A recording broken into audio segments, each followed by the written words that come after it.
Good morning, everybody. So the performance report for Capital month ending October.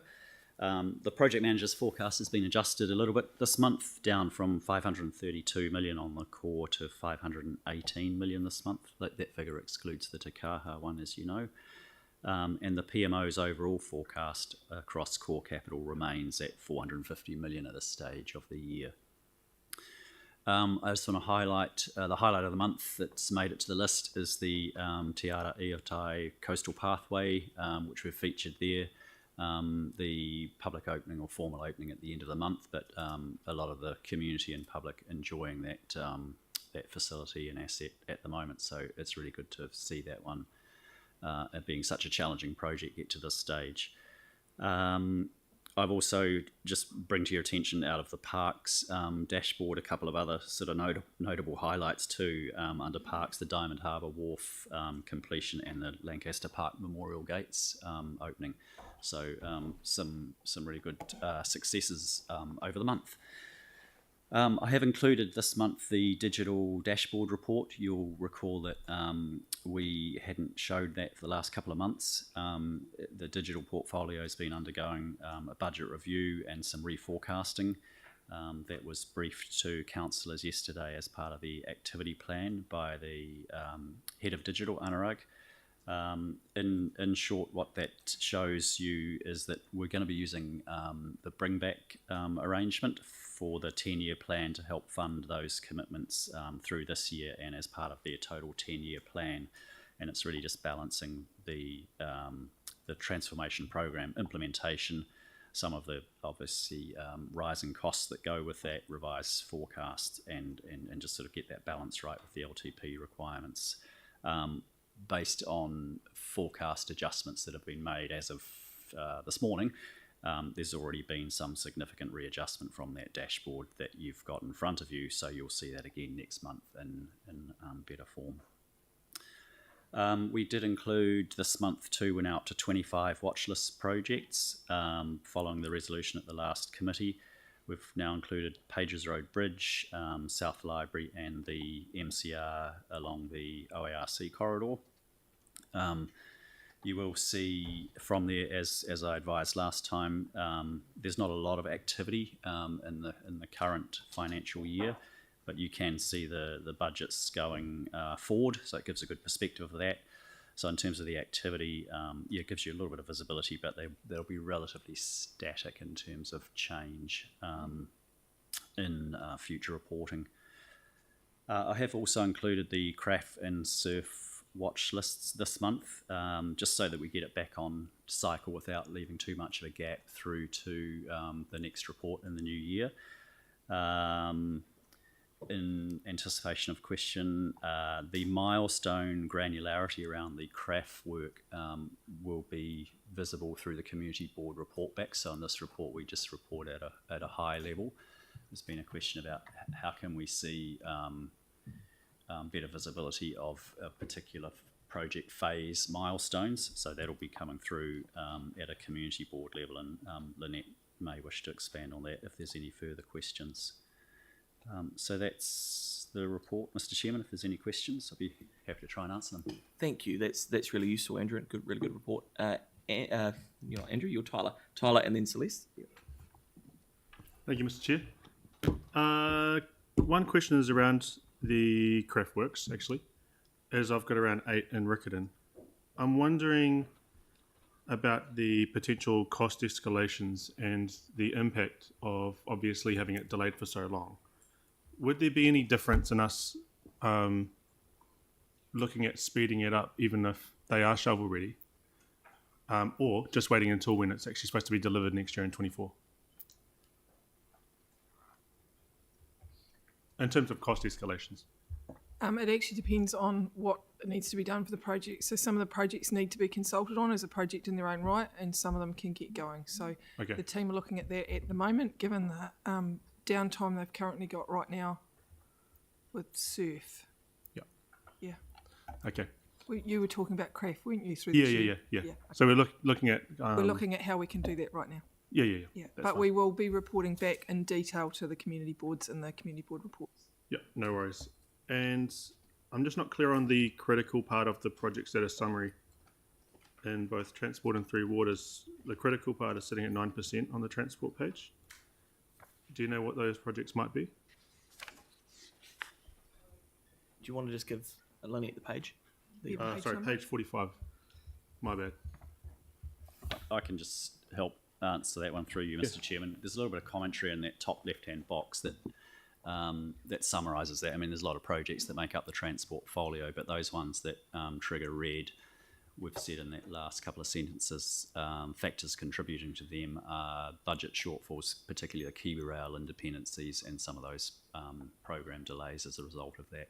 So that's at a higher level. But in order to, I mean, there's lots of projects in there, you'd have to go into, into each one. That's a flag that the project managers trigger themselves in terms of an overall status of risk, depending on their assessment of their project overall, time, quality, budget, consultation periods, program, all those sorts of things. Sure. And noting that the Three Waters and Transport are both the biggest units in council, which would create obviously more risk. Is that correct?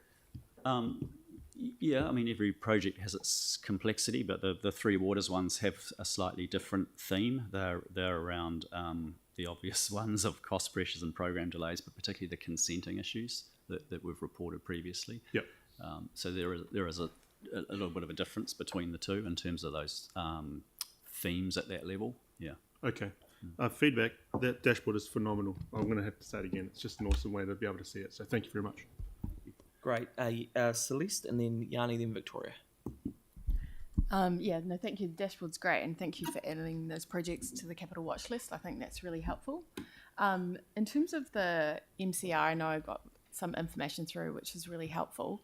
Just for my understanding, we've got money on budget this year for the doing the design of stage 1, which I think involves stage 1 and 2 and 3, the whole length of it. Are we confident that that is enough budget, enough money on budget this year, so that if we want to bring forward the delivery of the entire project, that we could do that as one bit of work? Bearing in mind that we've got the Pages Road Bridge design, which incorporates the cycleway along the top, which is the third stage. Yeah. It's partly a long-term plan question, but just understanding the budget. It's mainly a long-term plan question, and there's about 100,000 on budget this year, so there isn't a lot for a lot, but it does allow work to keep continuing.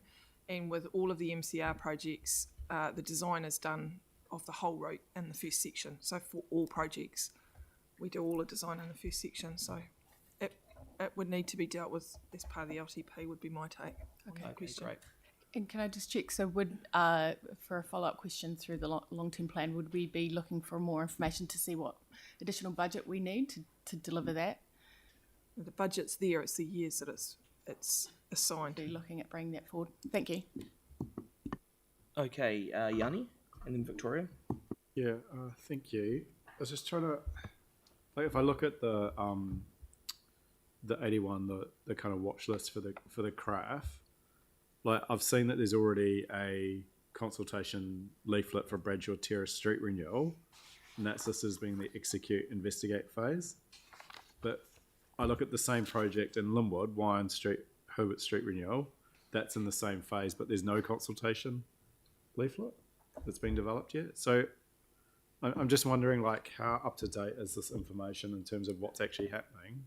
And is there a way that, I've looked on the council website as well, and there's no sort of specific CRAF kind of landing page where I think people can see the progress. So I guess what I'm kind of interested in, how are we choosing which projects happen sooner rather than later? And I think, Yanni, you've asked about 3 questions. So I'm not sure if, Andrew, they're for you or whether Lynette can address it potentially. So.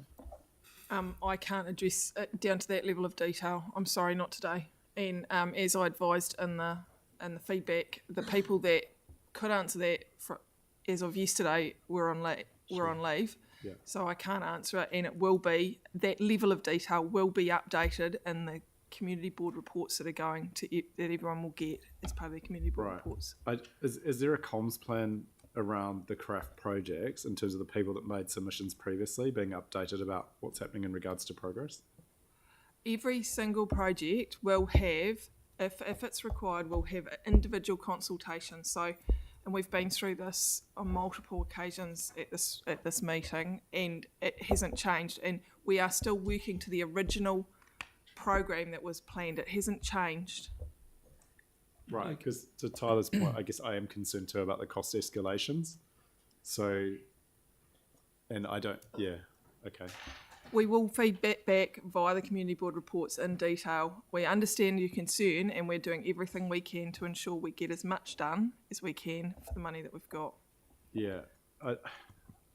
I mean, I just think we need to get visibility of the key milestones to the community around the craft projects. Right, so, I mean, unless I missed something, I saw a note last night from Lynette saying that the team that would normally answer that are away, but that there's a community board briefing which will outline exactly those milestones. So perhaps the community board could raise it then with the relevant and the people. key milestones are listed in the watch list report. You've got your expected construction date and your completion dates in there. So you raise how the communication works at the com board, Yanni. Okay, and do you know what the date for the com board getting briefed is? No. I think that's something we can come back to you on. Okay. And the only other question I had was, and it's similar to Celeste's around the MCRs. Again, like this is something that's previously been raised. It would be really helpful to have a kind of understanding of like the key parts of the process, like route selection, for example. Like we've put money on for design. I appreciate we don't have money for construction for some of them, particularly things like the Pawaho Heathcote and the Otakara Avon one. But is there a way that we can kind of give the community, again, visibility of the kind of key steps in the process, like we did with Wheels to Wings at one stage? We had quite a good, simple diagram about the different stages and where we're at. Is that something you can take it away, Lynette? If you Yeah, like. I'll take that away. Come back. Thanks. Okay, Victoria. Thanks, Yanni. Oh, thanks, Sam. I've decided mine's probably not governance level question. I'll leave it for follow-up afterwards. Thanks. Great, thank you. Any other questions? Pauline. Page 50, the Bexley landfill remediation. I thought that was completed. Is it not quite completed, or do you know? Does anyone know? Or just a memo would do, but Yeah, We'll come maybe back. just come Yeah, back on that. yeah, just Unless- kind of thought it was finished, but it looks like it's not. Yeah, Okay, that's so potentially. Can the We'll relevant come back. person come back on that? Great, fantastic. So We may. Pauline, with that, I take it you're happy to move the report? And Phil looks like he's happy to second it. Any discussion? All in favour? Against? That's carried. Great. Thank you very much. Thank you, Andrew, for all your work on that and the team. Okay, we'll move to item 10, the insurance update. So I invite